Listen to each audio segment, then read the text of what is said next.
Տևական ժամանակ է հանրային քաղաքական դաշտում առկա Սերժ Սարգսյան Ռոբերտ Քոչարյան փոխհրաձգությունը կարծես թե ավարտվելու միտում չունի։ Մեղադրանքները շարունակվում են, թեժանում։ Հանրապետություն կուսակցության քաղաքական խորհրդի անդամ Անահիտ Ադամյանի համոզմամբ որևէ մտածող մարդու նույնիսկ շատ հետաքրքրասեր չի հետաքրքրում ոչ Ռոբերտ Քոչարյանը, ոչ Սերժ Սարգսյանը, առավել եւս նրանց տուր եւ առությունը։ Ես զարմանում եմ լրատվամիջոցների վրա, անկեղծ ասած, որ շարունակում են տուրք տալ երկու նախագահների ինքնագովազդին եւ տիրաժավորել այս թեման, որովհետեւ Հայաստանի Հանրապետության, թե իբրև պետության, թե յուրաքանչյուր հայ այնքան խնդիրներ ունի, այնքան իրական խնդիրներ ունի, չլուծված խնդիրներ ունի, հատիկ առ հատիկ լուծելիք խնդիրներ ունի, որ այդ հնարովի բանավեճը որևէ օգտակար գործողության գործակից չունի եւ ոչ հայ ժողովրդին, ոչ Հայաստանի Հանրապետության իբրև պետություն, ոչինչ չի տալու, ոչ այսօր, ոչ 2026-ին։ Ըստ Ադամյանի ստեղծված քաղաքական եւ մեդիա աղմուկի արանքում Հայաստանի Հանրապետության միջին վիճակագրական հայը մենակ է մնում իր խնդիրներով։ Եվ մենակ են թողել ոչ թե, ինչ ասեմ, որպեսի գնա ու իր խնդիրները լուծի, այլ մենակ են թողել կարծես թե սկզբունքորեն, բոլորը զբաղված են 2026-ի ընտրություններին, նախապատրաստմամբ 2026-ը դարձնելով ֆետիշ։ Միանշանակ է, որ այսօր Հայաստանի Հանրապետությունը ինքնիշխան պետություն լինելու ճանապարհին է, մենք կարողանում ենք, փառք Աստծո, մեր ինքնիշխանությունը ամրապնդել, բայց մենք դեռ ընդհանրական գիտակցության մեջ չենք ամրագրել այն փաստը, որ ինքնիշխանությունը սոս քաղաքական իշխանություն չի, դրոշ պարլամենտ օրենք եւ այլն։ Ինքնիշխանությունը տնտեսական անվտանգությունն է, ինքնիշխանությունը ռազմական անվտանգությունն է, ինքնիշխանությունը կրթական անվտանգությունն է, ինքնիշխանությունը այս մթնոլորտն է, որը որևէ կերպ Հայաստանի Հանրապետությունում կառուցողական չի դառնում։ Զրուցակիցը կարծում է, որ Հայաստանի Հանրապետությունն այսօր ինքնիշխան է, սակայն ինքնիշխանության ամրապնդման կարիք կա, որովհետև կան մի շարք խնդիրներ, որոնցից առաջինը տնտեսական անվտանգությունն է։ Տեսեք, Հայաստանի Հանրապետության նախկին նախագահները, ուզեմ թե չուզեմ, այդ թեմային պիտի անդրադառնամ, իրենց պաշտոնավարման 20-ամյակում հնարավոր ամեն ինչ արել են, որպեսզի Հայաստանի Հանրապետության տնտեսությունը հայտնվի մոնոպոլի, ավելի ճիշտ ոչ թե մոնոպոլիայի, այլ մոնոպոլի ձեռքում, հանձնել են Հայաստանի Հանրապետության տնտեսական ամբողջ ներուժը, սկսած ռազմական արդյունաբերությունից, ընդերքից վերջացրած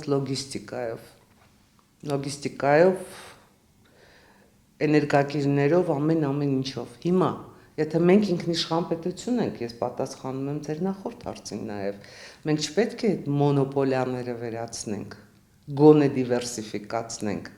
Մենք անverջ ասում ենք, որ Հայաստանի Հանրապետության իշխանությունը վարում է հավասարակշռման քաղաքականություն, ճիշտ է։ Վարում է հավասարակշռման քաղաքականություն, բայց խնդիրն այն է, որ վիճակը այնքան անհավասարակշիռ է, որ դու որևէ կերպ չես կարող հավասարակշռման քաղաքականություն վարել, որովհետև գործնականում քո ամբողջ տնտեսությունը գտնվում է մեկ պետության, տիրապետության տակ։ Հարցադրման է, երբ մեկ կենտրոնից կախվածությունը չափազանց մեծ է, արդյոք ռիսկայունությունն էլ ավելի մեծ չէ եւ այդ պարագայում դիվերսիֆիկացիան ավելի զգուշորեն չպիտի անել։ Ադամյանը պատասխանում է ոչ, քանի որ ըստ նրա այդ դեպքում դարերով դիվերսիֆիկացիա պիտի անես, չհասնելով ոչ մի արդյունքի։ Իսկ որն է Հայաստանի ազգային պետական շահը, պետական երկարաժամկետ ծրագիրը, Հանրապետություն կուսակցության քաղաքական խորհրդի անդամը նկատում է։ Մենք խնդիր ունենք էներգետիկ անվտանգության, մենք խնդիր ունենք մեր գազի հարցը լուծել այնպես, որ անverջ չմտածենք հապկից դուրս գանք, ԵԱՏՄ-ից դուրս գանք, գազը փակելու են։ Հարցը չէ։ Կարող ենք չէ այդ հարցը լուծել։ Հարցը ամենահեշտ լուծվող հարցն է։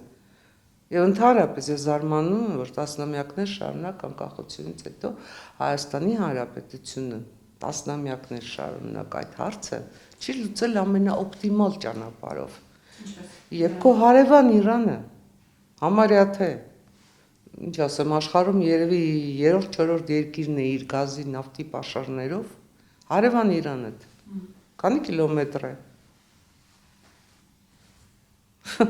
Իսկ դու գնում ես Ռուսաստանից ես կազմերում։ Արդյոք դա քաղաքական որոշում է։ Միանշանակ քաղաքական որոշում է, չէ՞։ Այսինքն այստեղ որոշումը պետք է էլի քաղաքական լինի։ Դու պետք է որոշես, լավ, Գազպրոմի հետ շարունակում եմ հարաբերություններս։ Այո, Ռուսաստանից շարունակում եմ գազ գնել, բայց նաև Իրանից եմ գազ գնում։ Ստեղծում եմ ոչ թե մոնոպոլան կառավարելի ոչ մրցակցային վիճակ, այլ հենց մրցակցություն։ Հենց մրցակցություն երկրի ներսում։ Վերացնում եմ այս հարցում մոնոպոլիան։ Քայլ առաջ ատոմային էներգետիկան,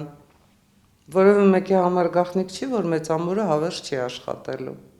Ատոմային էներգետիկայի հարցով մենք ինչ ենք անում։ Քանի տարի մենք պիտի որոշում կայացնենք, թե վերջապես գնում ենք մոդուլային ԱԵԿ-ի տարբերակին, թե ոչ մոդուլային, այլ տարբերակի եւ վերջին հաշվով որտեղ ենք այդ ԱԵԿ-ը կառուցելու, որքանով է դա նպատակահարմար մեծամորում, ինչու չենք տանում Սյունիք, որը շատ ավելի կարևոր է, որովհետեւ գիտեք, այնքան այբնական ճշմարտություններ կան, ես նույնիսկ ամաչում եմ դրանք կրկնել։ Պարզ է, չէ, որ ցանկացած երկիր, եթե ներդրում է անում որևէ այլ երկրում, այդ ներդրումների հետևից գնում է պաշտպանելու իր փողերը, հետևաբար այդ երկիրը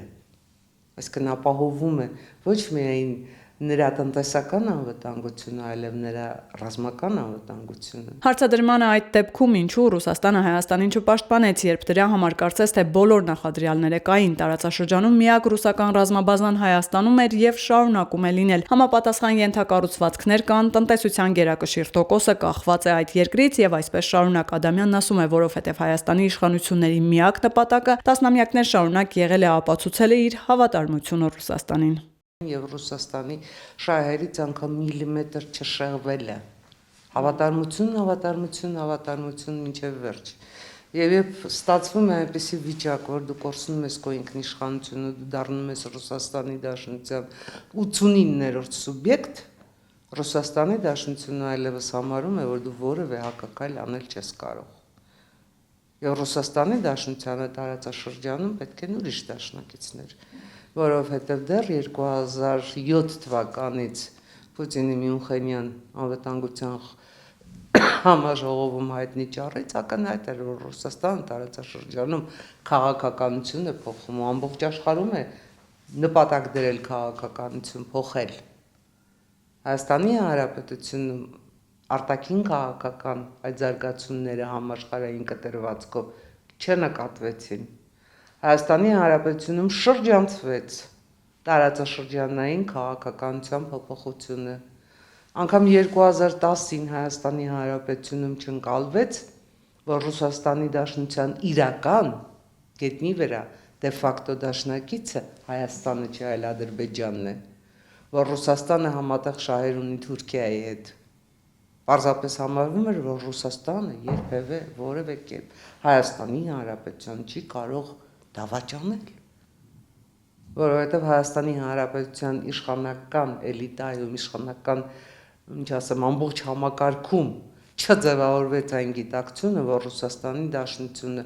դավաճանել, չդավաճանել, հավատարմություն, չհավատարմություն կատեգորիաներով չի առաջնորդվում։ Առաջնորդվում է իր կոնկրետ շահով, իսկ կոնկրետ շահի համընկնում ունի Թուրքիայի հետ ու Ադրբեջանի հետ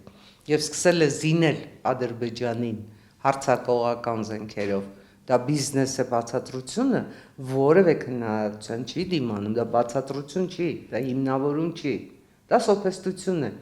Սոփեստություն, որին մեր իշխանությունը կուլ էր գնում։ Եվ ընդհանրապես այդ տասնամյակներում, այդ 20 տարում Հայաստանի Հանրապետության արտաքին քաղաքական, արտաքին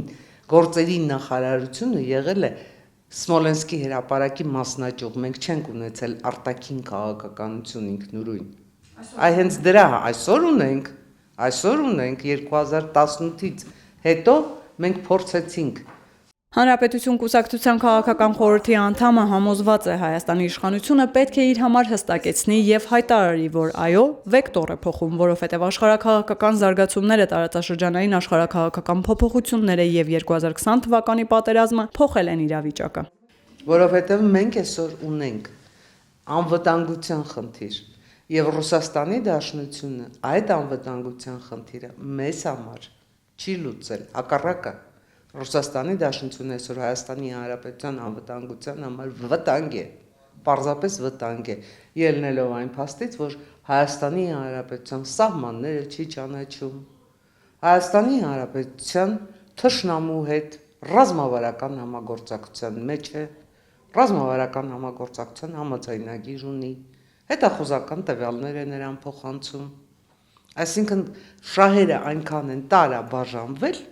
Հայաստանի Հանրապետությունը այլևս չի կարող գտնվել Ռուսաստանի Դաշնության հետ այն նախկին բարեկամության, համագործակցության, ոչ քաղաքական, ոչ տնտեսական, ոչ ռազմական նույն ուղեծրում, դա մենք չենք արել, դրա հեղինակը մենք չենք, դրա հեղինակը Կրեմլում է, Կրեմլում, ելնելով իրենց ազգային շահերից, ես չեմ ուզում Ռուսաստանին որևէ ինչ-որ մեղադրանք ներկայացնել, աշխարհակահական իրավիճակում փոխվել են Ռուսաստանի շահերը, մենք դրանից ինչ եզրակացության ենք գալիս, մենք դրան ինչով ենք պատասխանում, դա պետք է լինի Հայաստանի Հանրապետության արտաքին քաղաքականության դիվերսիֆիկացիայի շարժառիթը։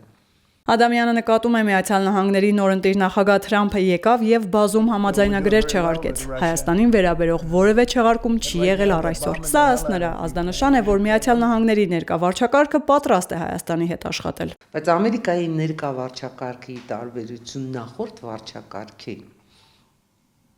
շատ ավելի պրագմատիկ է, շատ ավելի գործնական է։ Չպիտի ասես, մենք կողմ ենք համագործակցության։ Թրամփն իր վարած քաղաքականության արդյունքում բավականին սրեց Միացյալ Նահանգներ Եվրամիություն հարաբերությունները, նկատում է Ադամյանն ու շարունակում։ Եվրամիությունը չհանձնվեց, փորձում է ստեղծել սեփական անվտանգային համակարգ, որտեղ կարող են լինել ոչ միայն Եվրամիության անդամ երկրները։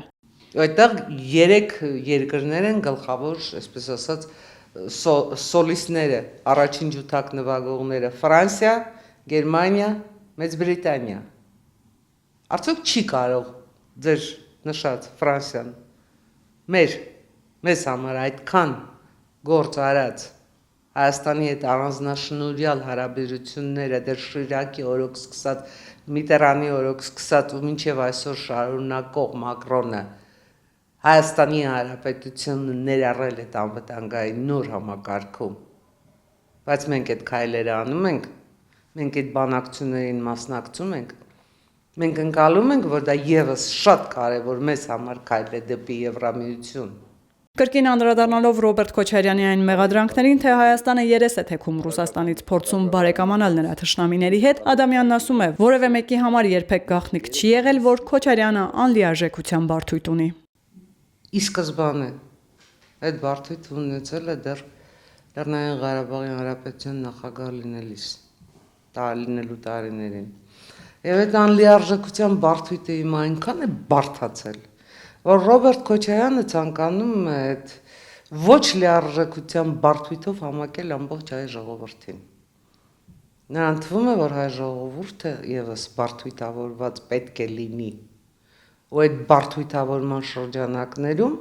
շարունակում է կատարել իր փրկչի առաքելությունը։ Դա է ամբողջ գաղտնիքը։ Ռոբերտ Քոչարյանն էլ, Սերժ Սարգսյանն էլ հայ ժողովրդին դեռ պետք է բացատրեն իրենց պաշտոնավարման տարիների ընթացքում տեղի ունեցածի իմաստը, նպատակը, խնդիրը։ Ինչու ոչնչացրեցին այդ ժամանակ տարածաշրջանի ամենամարտունակ բանակը։ Ինչու հանկարծ որոշեցին, որ Հայաստանի Հանրապետության անվտանգությունը ծայրից ծայր պետք է ապահովի երրորդ երկիր, Ռուսաստանի Դաշնությունը։ Դուք ինձ էլի մղում եք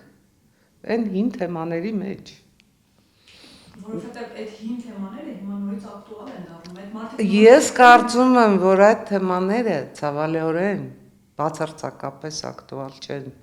որովհետև չի կարող Հայաստանի Հանրապետությունում գտնվի չասեմ մտածող մարդ, լավ, զգացող մարդ, որ 20-20-ից հետո Արցախ կորցնելուց հետո Արցախի ղեկավարության Բաքվում այսօրվա դատավարություններից հետո էլի համարի,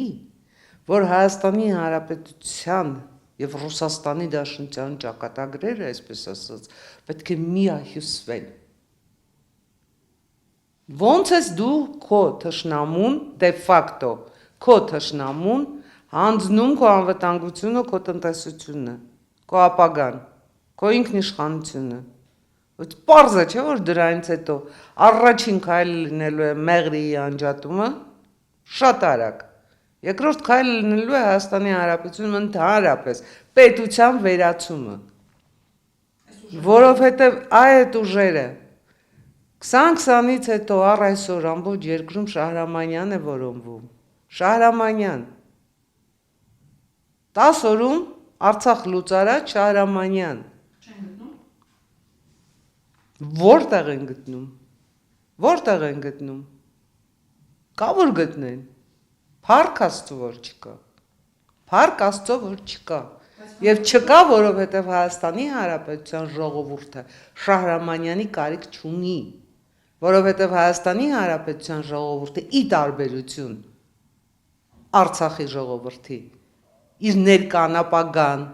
իր պատմությունը, իր գոյությունը եւ ամեն ինչը Ռուսաստանի հետ չէր կապում։ Հիմա էլ չի կապում։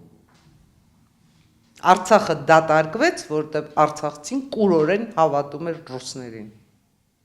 Այդ դրա համար Արցախը դատարկվեց։ Արցախի ղեկավարությունը այսօր Բաքվում դատվում է, որովհետև մինչև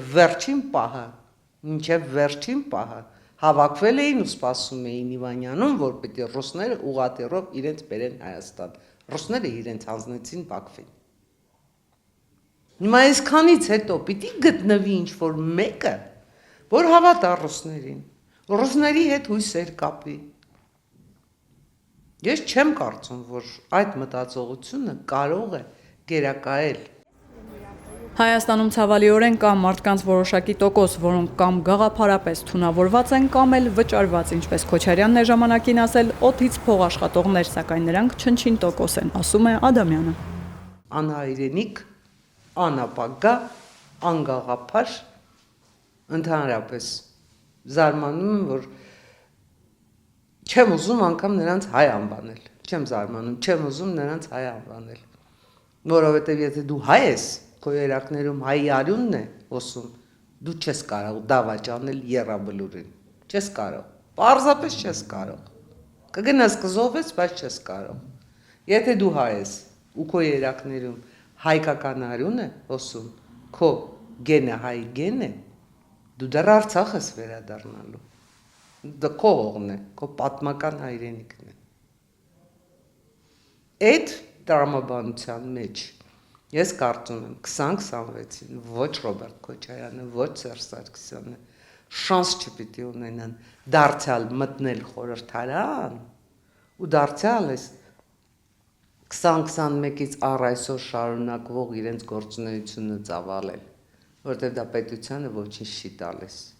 Զրուցակիցն ընդգծում է 2026 թվականի ընտրություններին ժողովուրդը պիտի գնա ու ընտրի այն ուժին, որը խոստանում է իրական խաղաղություն, որը եւ կպաշտպանի, եւ կկառուցի, եւ կզարգացնի, իսկ դրա արդյունքը կլինի Հայաստանի ինքնիշխանության դիմակայունության այնպիսի ամրապնդումը, որ ոչ մի Ադրբեջան եւ ոչ մի Ռուսաստան այլևս չեն համարձակվի պատերազմ սկսել ու պատերազմով ինչ-ինչ հարցեր պարտադրել ու լուծել։